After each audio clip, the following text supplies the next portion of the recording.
All right, let's look at the running backs. Now, here is where you have a big difference. You have one of the greatest, if not the greatest, running back of all time in Walter Payton.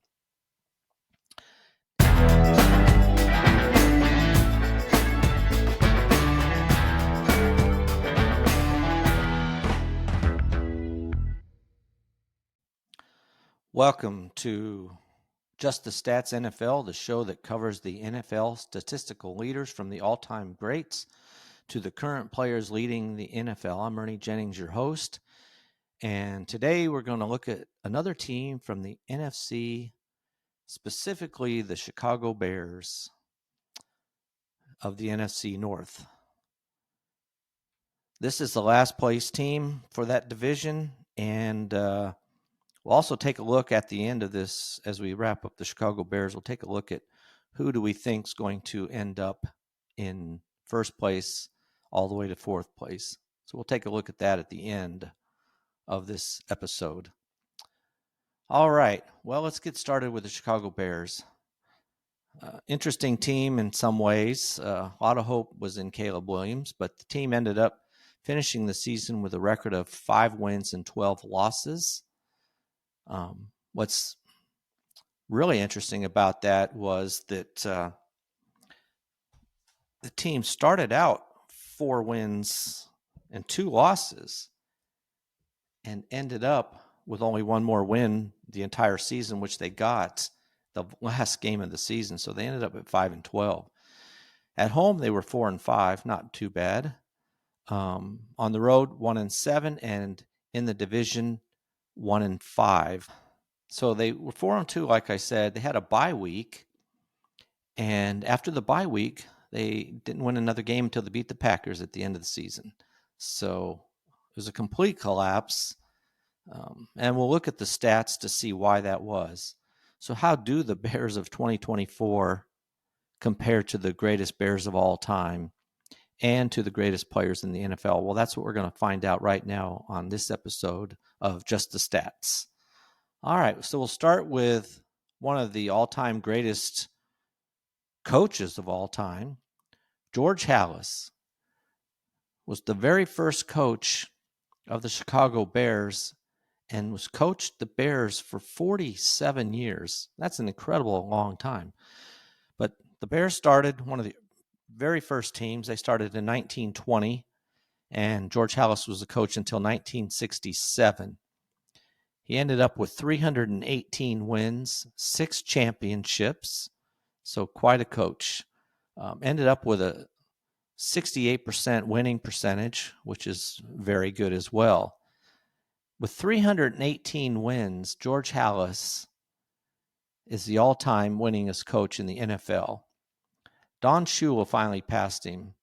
Don Shula was a coach from 1963 to 1995. He ended up with 328 wins.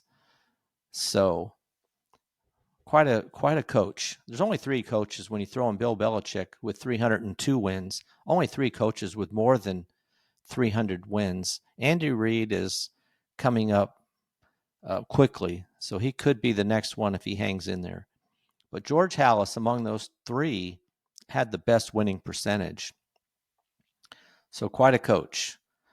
Now, obviously they have a new coach this season, so we'll see how it goes with them and how that goes. So it's going to be a whole new thing as far as coaching goes. All right, well, that's the coaches. Let's look at the rest of the team. Let's look at the quarterbacks. Now, Jay Cutler, who off and on would show sparks of greatness, is the all-time leading quarterback as far as yards go with 23,443, which, to be honest, is not that many. It's nowhere near the top of the charts. Sid Luckman's second with 14,686. So honestly, there's nobody that high up this list, which is quite amazing when you think about it. They've had some bad quarterbacks over the years, just none that were consistently good. You know, they've tried many people. I mean, Jay Cutler Well, McMahon did win the last Super Bowl for the Chicago Bears in 1985 with that team. But you had Mitchell Trubisky. They tried Justin Fields. They let him go, who's now, see how he does with the Jets. I mean, it's just been on and on like this. Tried Rex Grossman. So we'll see. Now they've got Caleb Williams, who had pretty rough year last year. And we'll talk about him when we get to the quarterbacks. So a little bit more, but he only had 3,541 yards. He did throw for 62.5% rate, but yeah, it's going to be rough. He's going to have a much better year. And with a guru for a head coach, hopefully he can see a lot of improvement and do much better this coming season. But Caleb Williams is 22nd already all time. He doubles that. He's already in the top 10. That's how weak the quarterback position is. So he very likely can move all the way up to second on his first contract if he stays healthy and continues to be the main quarterback. And I'm sure that's the hope. Obviously, he picked him first pick in the last season, so you definitely want him to work out. So we'll see how that goes. Now, when it comes to touchdowns all time, Jay Cutler again over Sid Luckman. Jay Cutler had 154 touchdowns from 2009 to 2016. Sid Luckman from 1939 to 1950 had 137. So it took Jay Cutler, 60 plus years to finally break Sid Luckman's record for the team. They're the only two quarterbacks over 100, the only two quarterbacks over 70 touchdowns in their career with the Chicago Bears. That's how weak this division is. Caleb Williams, again, is 23rd with 20 already. So give him 3 years, he'll be third all time, most likely, with the team. And then it'll be a while if he stays with the Chicago Bears before he moves beyond that. So really, quarterback situation is not that great for this team. Interceptions, this is where Sid Luckman leapfrogs Jay Cutler. Sid Luckman had 132 interceptions. Jay Cutler had 109. Those are your top two. And as I always talk about, with the way the rules are today, you'll never see, most likely, unless Williams stays with the team his entire career, does he pass Sid Luckman. It's just harder. They don't throw that many interceptions the way they did in the past, so he won't get that far. Now, the last category we want to look at, and this is Jay Cutler as far as sacks go, how many times the quarterback sacked. They didn't have those stats way back in the days of Sid Luckman, but Jay Cutler had 251 sacks. He was sacked that many times, which isn't an inordinate amount of time, but for the amount of time he played, it's a lot. Jim Harbaugh was second with 157. Now here's a category where Caleb Williams is moving way too quickly. He's already 12th all time with the team. He had 68 sacks. He was sacked 68 times in a single season. I mean, the other players we're looking at are career-wise. So he's very likely to make it to the top 10 easy. He'll go over the 100 mark this season. This is where the team really needs a lot of help to help him out. And some of that sacks, it's not just on the line, it's on him. And we'll look at that when we get to some of the single season stuff for this team. All right, let's look at the running backs. Now, here is where you have a big difference. You have one of the greatest, if not the greatest, running back of all time in Walter Payton. He was an incredible running back. Enjoyed watching him play. He played from 1975 to 1987. He had 16,726 yards, which is double the next player. Matt Forte, who played from 2008 to 2015, has 8,602 to be second on the team right now. Those are your top running backs as far as rushing yards go. Now, when we're looking at current players, you got Herbert. But he was a backup, and he's not even on the team now. He was way back at 24th. So again, it's going to be a while before you see anybody that's going to be moving up this list. It's just kind of a weak area for the team right now, and we'll see how DeAndre Swift does this year. But obviously, he's starting from scratch, so we won't see anybody on this list for a while that's up too high up the list. All right, when we're looking at touchdowns, again, Walter Payton, only one, well, again, double. Walter Payton had 110 touchdowns rushing. Neil Anderson was second from 1986 to 1993, had 51. So less than half. I mean, Walter Payton just has a huge lead in this category when it comes to touchdowns. Walter Payton, as far as rushing yards, is second all-time, only to Emmitt Smith. And when it comes to touchdowns, he's fifth all-time. He probably will get bumped one spot because Derrick Henry has 106. And I'm pretty sure that Derrick Henry will have no problem getting 5 touchdowns to pass Walter Payton. But still, quite an incredible career he had. Those are your leaders. Your leader, basically, I should say, when it comes to rushing. Now, when we're looking at career receiving yards, again, this is incredible. You have a team that's been in the league for 104 years. The best wide receiver is Johnny Morris from 1958 to 1967, who has 5,059 yards. That is honestly just astounding. And there is a saying about this is where wide receivers go to die. I mean, they just are not a feature. And obviously, the defense has always been the key to this team winning. You just don't have anybody in running, obviously, when you have Walter Payton. But otherwise, this is just a tough, tough thing. And in fact, Walter Payton's fourth all-time for the team in receiving yards with 4,538, just 500 yards behind the leading wide receiver. That is amazing. So when you're looking at some of the current players, they definitely should have a chance to move up this list, especially DJ Moore. DJ Moore right now is 28th with 2,330 yards. He has a 1,000-yard season. Well, then he's moving up there. Give him another 3 years. He's the all-time leader for this team with if he has basically 1,000-yard seasons, which should not be a problem for him. So he's definitely a legitimate candidate to begin moving up this list, and quite quickly. So hopefully they hang on to him. I mean, he is a very good wide receiver anyway. So you don't want to let him go.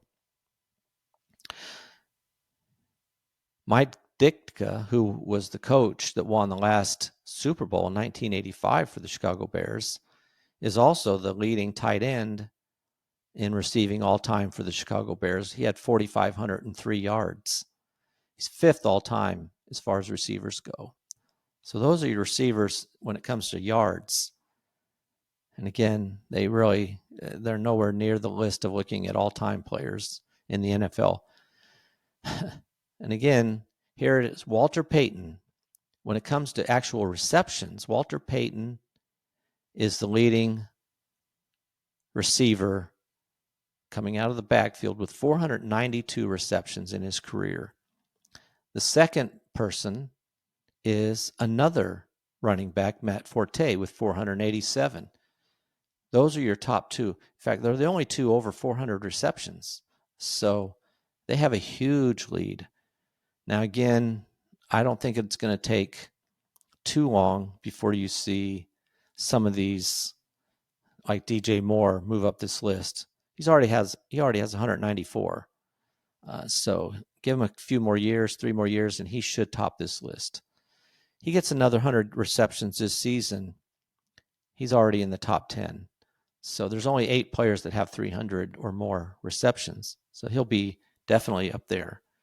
He'll be fun to watch. Now, one other one is Cole Kmet, who is a little farther. He's got 258 receptions. He's more receptions than DJ Moore, but I fully expect DJ Moore to catch him and probably pass him. I mean, I know Kmet has a 54 reception lead, but I do see maybe Cole Kmet getting only 50 or so, while DJ Moore is getting 100 plus. So I see him passing him. But those are the two right now that are on this list that have a chance to move up the list. All right, let's look at touchdowns. Ken Kavanaugh from 1940 to 1950 had 50 touchdowns receiving. That's your leader, the top of the list. So 50. Again, this is another area where I think you're going to see Cole Kmet has 19 right now with a team. So he's on his way. And DJ Moore has 14 already. So not too long before they'll be moving up the list again. Give them a few more years, and we're going to see a complete change as far as receiving goes for the Chicago Bears. All right. Let's look at the defense. When it comes to the defense, we'll start with interceptions. Now, obviously, the Chicago Bears are known for defense. That's been basically what helped them win their last Super Bowl. But when it comes to interceptions, Gary Fencik from 1976 to 1987 had 38 interceptions in his career. That's the most. And it's not by a big gap. Richie Pettibone from 1959 to 1968 had 37. So those are your leading players right now. And there's nobody currently on the team that's anywhere near the top of this list. So it's going to be a while before we see that change as far as who's leading in interceptions. Now, when we're talking about tackles for loss, Brian Urlacher, great player, had 138 tackles for loss from 2000 to 2012 to lead the team. That was the best. He's only won over 100. Lance Briggs had 97 from 2003 to 2014. So those are your top players currently. TJ Edwards is already 22nd with 20. So he's got a long way to go. So there's the team, obviously, with the record they've had in the past here. This kind of explains why. The defense is lacking, offense is lacking, so it's tough. Now, when it comes to sacks, Richard Dent, big lead, 124 and a half sacks in his career from 1983 to 1995. Steve McMichael is second with 92 and a half from 1981 to 1993. That is prime right in there, 1985 when they won the Super Bowl.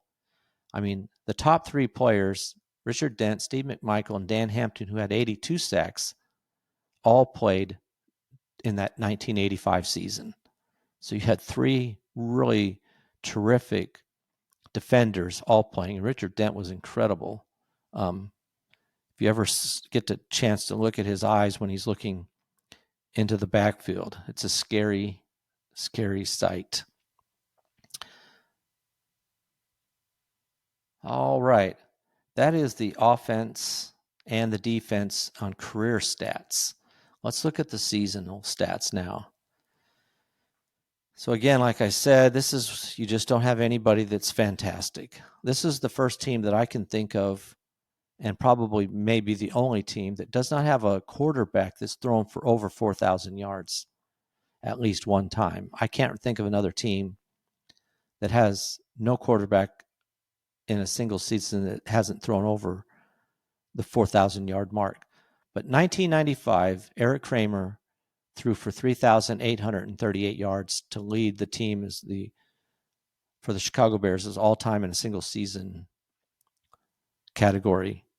I think Caleb Williams will probably break that record this year. As bad as the season was last season, Caleb Williams is already fifth, and he had 3,541 yards. So he only missed the record by less than 300 yards. So I fully expect to see Caleb Williams, and I do think he'll break that record this year. I just don't see why he wouldn't. I mean, unless he gets hurt, obviously. That's always a caveat. Now, when you're looking at Caleb Williams this past season with his 3,541 yards, that put him 17th, right in the middle of the pack. Interestingly, right behind Jaden Daniels as far as yards go. And only by 27 yards was he behind Jaden Daniels, the other rookie. And, of course, Jaden Daniels had an outstanding season, won Rookie of the Year, and led the team almost to the Super Bowl. Something I know Chicago was hoping for, and a lot of people when it beginning of the Fantasy Football League season were looking at Caleb Williams as if he could be that guy, and it ended up being Jaden Daniels actually. But that's where Caleb Williams finished, 17th. Now, when looking at touchdowns, Eric Kramer, again, that same season. And again, this is the first team I've seen that doesn't have a quarterback that threw at least 30 touchdowns in a single season. Eric Kramer, 1995, had 29 touchdowns. That's the best Chicago Bear quarterback as far as touchdowns thrown. So this past season, Caleb Williams was 12th with his 20. And again, I think this is another record that we'll see Caleb Williams. And this is assuming that Caleb Williams is better than what we saw last season. I mean, and how could he? I think he really can be. A new coach, a better system, better offensive coach. So we'll see. But with 20, that put Caleb was right in the middle of the pack with at 18th with his 20. Jaden Daniels just as another key. He had 25. Joe Burrows led the NFL not only in yards thrown, but in touchdowns as well. With touchdowns, he had 43. So he had he was just outstanding last season as far as that goes. Now, when we're looking at sacks, and this is an interesting thing I want to compare here, interceptions and sacks. We'll start with the interceptions. All time, Sid Luckman threw 31 interceptions in a single season. That was way back in 1947.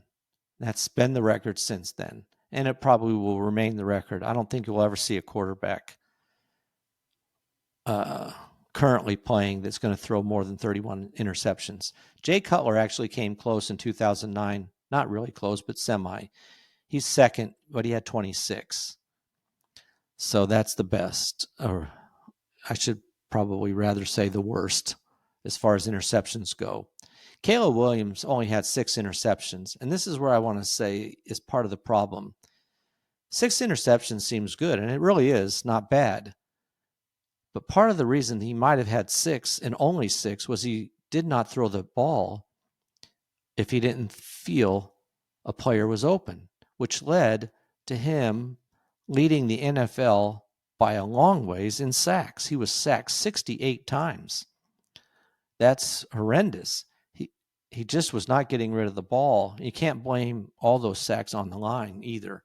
That's just him not being confident that he's going to throw the ball to an open receiver, or he was used to the college level where receivers were more open than you see in the NFL. So he was sacked 68 times. Puts him third all-time in the NFL as far as sacks go. Ties him with David Carr, who did it in 2005. And David Carr also led the NFL all-time in sacks in 2002 with 76.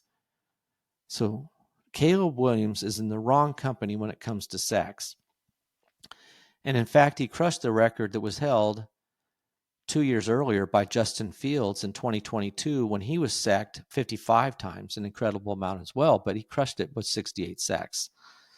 This is something that I'm sure the coaches are going to be working with him, is getting rid of the ball, not being afraid to throw it.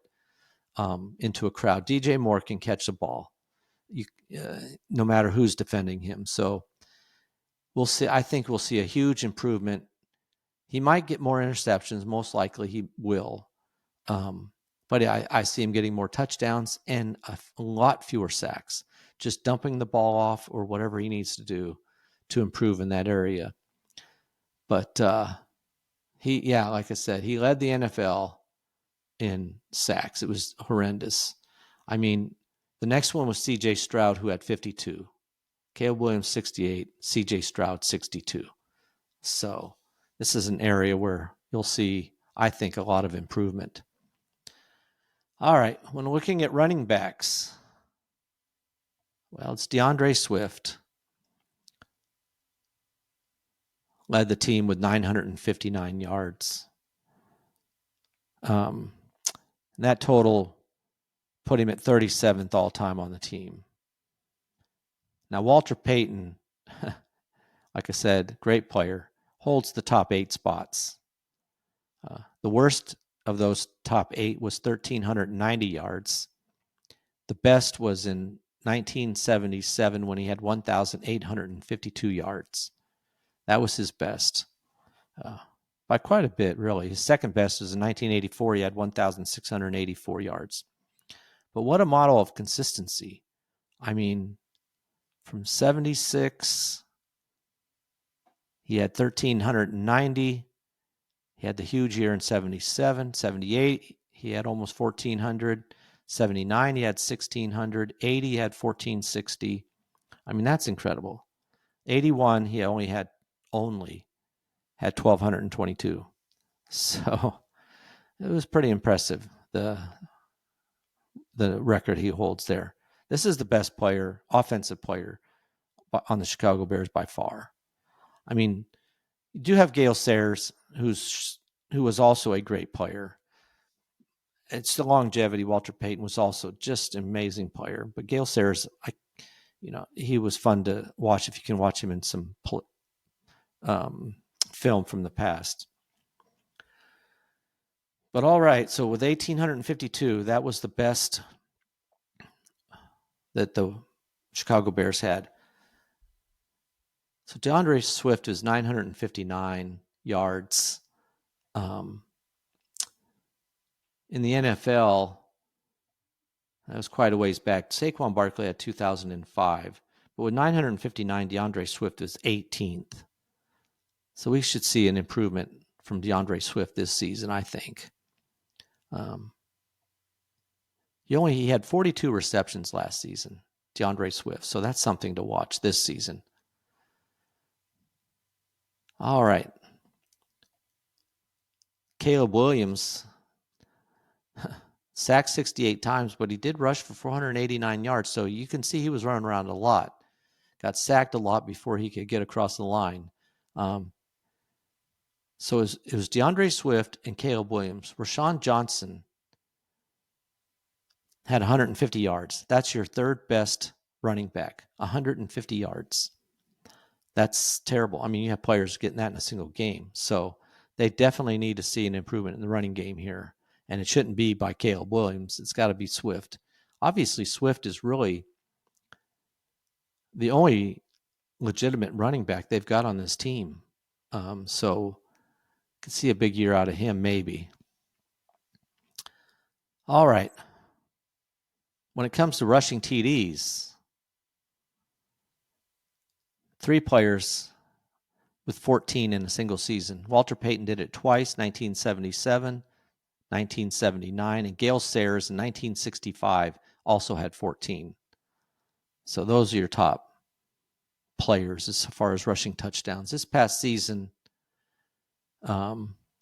interestingly enough, despite Rashawn Johnson having only 55 carries, he had 6 touchdowns, tied DeAndre Swift, who had 253 carries, so 5 times the amount of carries. He also had 6 touchdowns. So that really hurts DeAndre Swift as far as fantasy goes when you have Johnson coming in there and just rushing in for the touchdown. But that's the best, was 6 this past season. While in the NFL, Derrick Henry, Jamar Gibbs, and James Cook all had 16. and there were 13 players with at least 10 rushing touchdowns last season. So this is an area that the Bears really need to see some type of improvement. All right. We'll look at the receivers.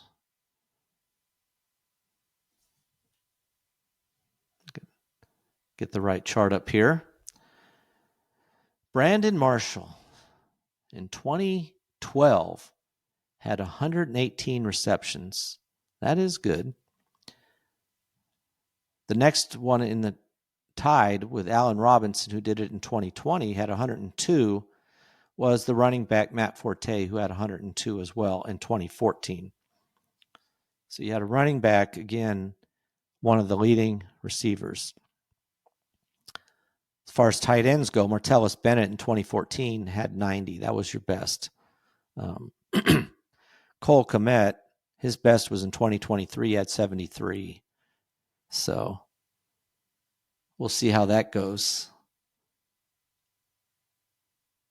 Keenan Allen last season had 70, no longer on the team, but he had 70. All right, so we're looking at that and comparing it to this past season as far as receivers go. DJ Moore had 98, led the team. Keenan Allen, like I said, had 70. Romeo Odunze had 54, and Kyle Kmet had 47, which is why I was saying I think DJ Moore will pass Kyle Kmet because he had double the receptions this past season. I see that's basically staying the same. So you'll probably see a big move up by Romeo Odunze this season from 54 with Keenan Allen not on the team now. I think Odunze has a chance to really spark the team a little bit as far as that goes. Those are your top 5 players. Brandon Marshall did it twice, had 100 receptions. DJ Moore, 98 last season and 96 in 2023. I fully expect to see him break that 100 reception mark this season. I don't know if he'll get to 118. That's quite a jump. But I definitely expect to see him get over the 100 mark. I just think with Caleb Williams improving, more willing to throw the ball, and take a chance with Moore, I think we'll see him get to that mark. All right. When it comes to yards in a single season, well, that's Brandon Marshall again. When he had that 118 receptions, he had 1,508 yards. Alshon Jeffrey in 2013, the next year had 1,421. Those are your top 2. This past season, when it comes to yards, again, it was DJ Moore with 966. So nobody even made 1,000. I'm a little surprised. DJ Moore finished 21 all-time with the team. When you're looking at the entire NFL as far as yards go, well, that definitely was Chase. Chase led the NFL in every category. Receptions, 127. Yards, 1,708. When it comes to the 966 DJ Moore had, that puts him way down the list. And I'll tell you why. He 29th in the NFL in receiving yards. That's because there were 24 receivers who had 1,000 or more yards. 1,000 used to be really the benchmark. But when you have 24 receivers with 1,000 yards, that's amazing. And you have several of those are not even the starting receiver. For example, Darnell Mooney he had 992, but that's more than DJ Moore. But Darnell Moody's not the leading receiver for the team. Drake London is for Atlanta. So that's the kind of thing you see where you have the second wide receiver also making more yards than the first. Same with Detroit. St. Brown had 1,263. Jamison Williams had 1,001. So you have 2 receivers, the first and second receiver having more than DJ Moore did.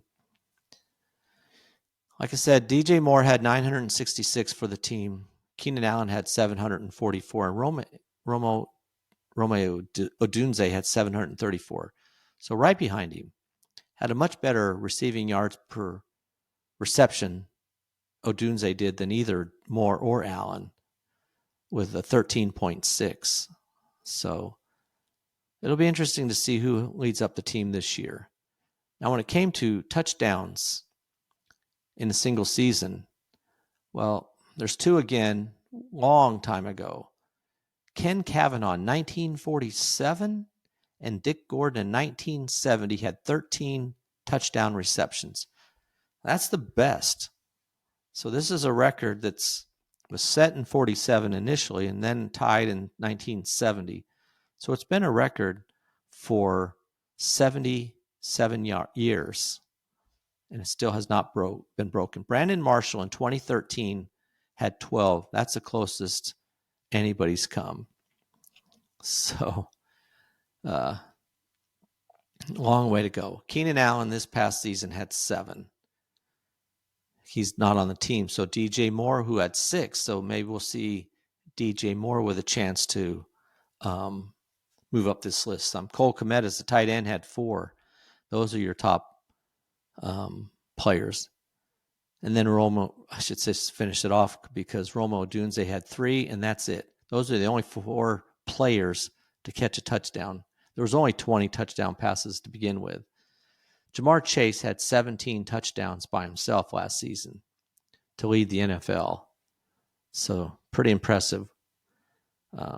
With 7, Keenan Allen tied for 21st in the NFL in receiving yards. All right. Now, when we look at the defense, you've got some great players on the defense. Bring that over here. Let's see here. I'm going to move this chart here real quick. All right. On defense, when it comes to, we'll start with interceptions. Mark Carrier had 10 interceptions in 1990 to lead the team. Tim Jennings in 2012 and Rosie Taylor in 1963 had 9 interceptions. Those are your top players as far as interceptions go all time in a single season for the team. This past season, terrible.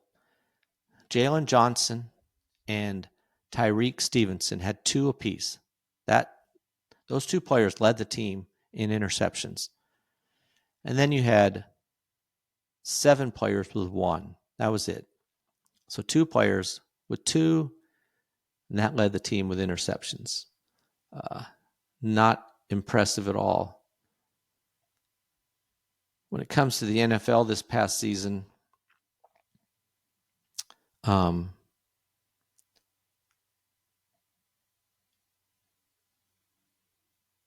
see if I can get that up.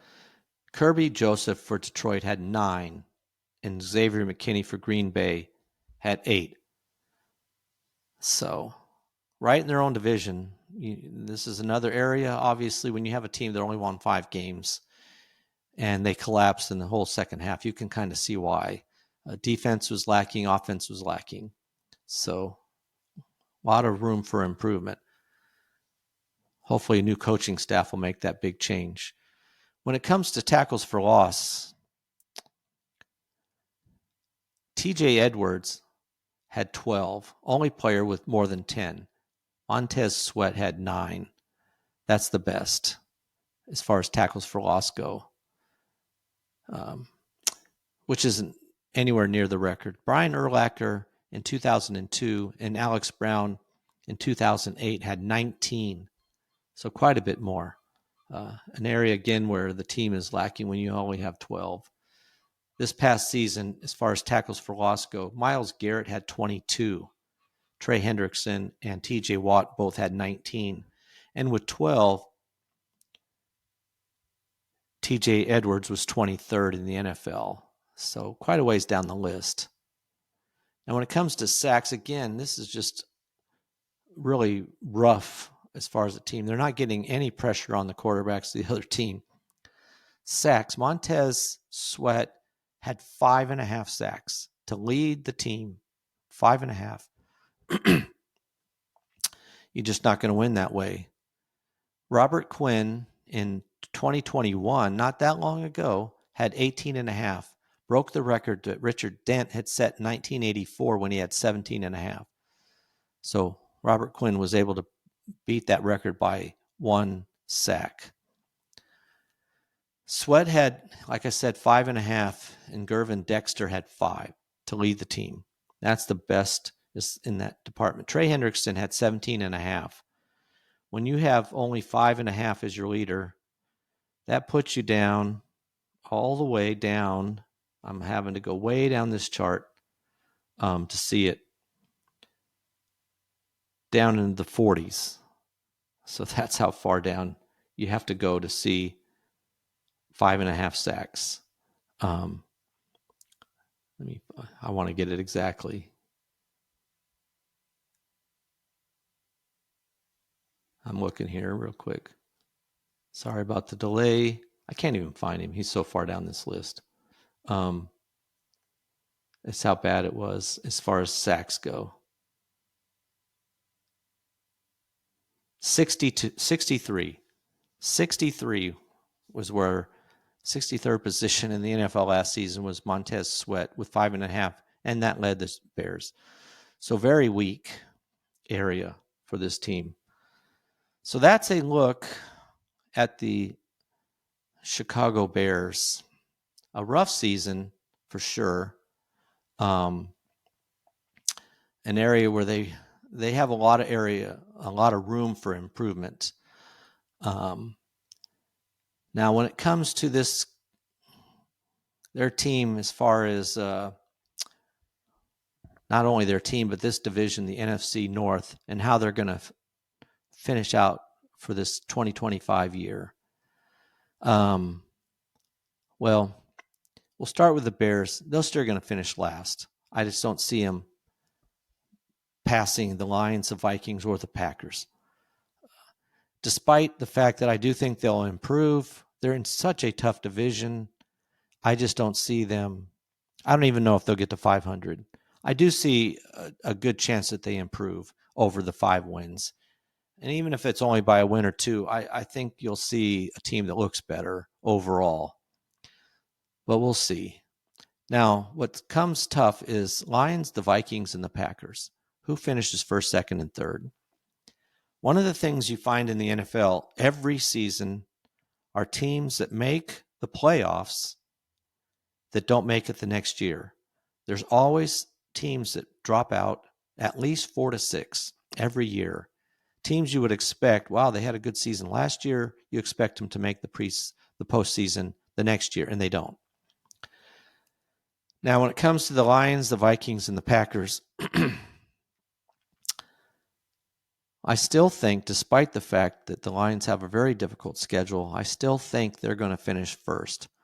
I don't expect the Lions or the Vikings to have the win total they had last year. Lions had 15 wins. I don't see that happening. Same with the Vikings with 14. It's just too tough to do that again. And they're going to have tougher seasons, I believe. A much tougher schedule. So I'm looking at the Lions still winning the division. Now the question is, who comes in second? Vikings or the Packers? And it really depends on the Vikings quarterback situation. I do think that McCarthy is going to be a good quarterback. He's had a season to sit on the bench. The coaching staff made Sam Darnold, last year's quarterback, look really good. I think they can do the same with McCarthy. I think McCarthy could be a better player, actually, than Sam Darnold. So I think they should do well. Now, the Packers had kind of a down season. Love didn't have one of his better seasons. I expect a better season out of the Packers. Better offense. They have they all have good defenses. The Lions defense was decimated last season, and they have a lot of players coming back, so they should even be better in that category. So I still leave them at first. It's tough. It's really a coin flip between the Vikings and the Packers. I'm going to say I think that the this season, the Packers are able to pass the Vikings and move into second with the Vikings third. And I still think they'll all make the playoffs again. That's my prediction. Lions first, Packers second, Vikings third, and the Bears bringing up the rear. But with a good chance in the following year to make a move. This could be a very interesting division in 2026. It will be this year, but 3 ways, not 4 ways, as it will be in 2026, I think. All right, so that's my wrap up of the NFC North. All we have left is the South and the West, and we have done all the teams of the NFL. Like I said, if I didn't mention it earlier, we have only 33 days left until the start of the season, so I have to get through 8 more teams before that, which I will do. But before I pick up the NFC South, I'm going to take a look at whether Josh Allen deserved to win the AP MVP award this past season. I'll give you my take on that on my next podcast. So check out all my previous podcasts on YouTube. Also, you can listen to them, of course, on any place you get your podcasts. Please subscribe, like this podcast. I appreciate that. If you have any comments, you can send me an email at justthestatsnfl@gmail.com, or you can post your comments on YouTube. Anywhere you find it available, go ahead and post and let me know what you think. So, appreciate you listening. Until next time, this is a wrap for this episode of Just the Stats NFL. Until next time, I am out.